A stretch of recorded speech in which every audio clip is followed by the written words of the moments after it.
Hi friends, அனைவருக்கும் வணக்கம். கலைஞர் மகளிர் உரிமை தொகை திட்டத்தில் ஒரு புதிய தகவல் தான் வந்திருக்கு. என்னென்னா 15/12/2024 இந்த மாதம் டிசம்பர் மாதத்துக்கான உரிமை தொகை 15ஆம் தேதி ஞாயிற்றுக்கிழமை என்பதனால் பணம் வரவு வைக்கப்படுமா என்பது தான் தமிழக அரசாங்கம் ஒரு அறிக்கை கொடுத்துருக்காங்க.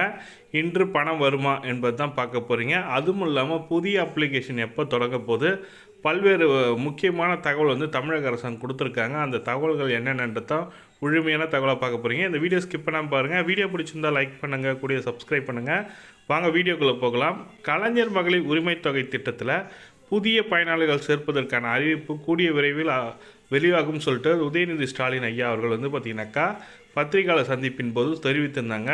பல்வேறு கூட்டத்தொடர்கள் பல்வேறு பொதுக்கூட்டங்களிலும் மகளிர் உரிமை தொகையில் பொது தகுதியுடைய பெண்களுக்கு கண்டிப்பாக கிடைக்கும் என்பதை சொல்லியிருந்தாங்க. அதனால் புதிய பயனாளர்கள் முகாம் நடத்தப்படும்ன்ற மாதிரி சொல்லியிருக்காங்க. இந்த மாதம் மகளிர் உரிமை தொகை திட்டத்தில் 15ஆம் தேதி ஞாயிற்றுக்கிழமை என்பதனால் உரிமை தொகை வழங்கப்படுமா என்றது பல்வேறோட கொஷின் இருந்தது. அதுக்கு தமிழக அரசாங்கம் இன்று வங்கிகள் விடுமுறை என்ற காரணத்தால் நாளை மறுநாள், அதாவது திங்கட்கிழமை வரவு வைக்கப்படும்ன்ற மாதிரி அவங்க வங்கி கணக்கில் வரவு வைக்கப்படும் சொல்லியிருக்காங்க.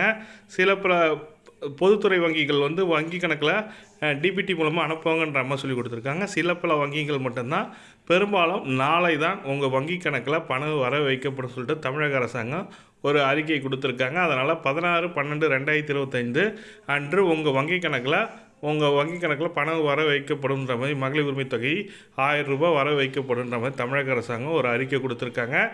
நாளை சென்று உங்கள் வங்கி கணக்கில் பேலன்ஸ் செக் பண்ணிட்டு கேஷ் எடுங்க. இதுதான் ப்ரொசீஜரு.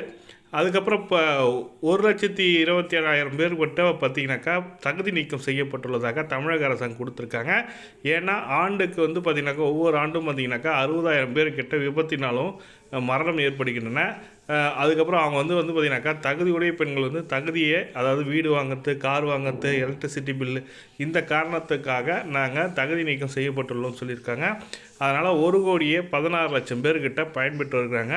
கூடுதல் பயனாளிகளும் சேர்ப்பதுக்கு நடைபெறப் போகுது.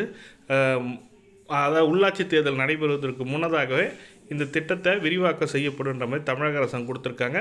அதனால் கூடிய விரைவில் இதற்கான அறிவிப்பு வெளியாகும். இந்த தகவல்கள் தான் உங்களுக்கு ஷேர் பண்ண நினச்சேன். வீடியோ பிடிச்சிருந்தால் லைக் பண்ணுங்கள், கூடிய சப்ஸ்கிரைப் பண்ணுங்கள். தேங்க்யூ.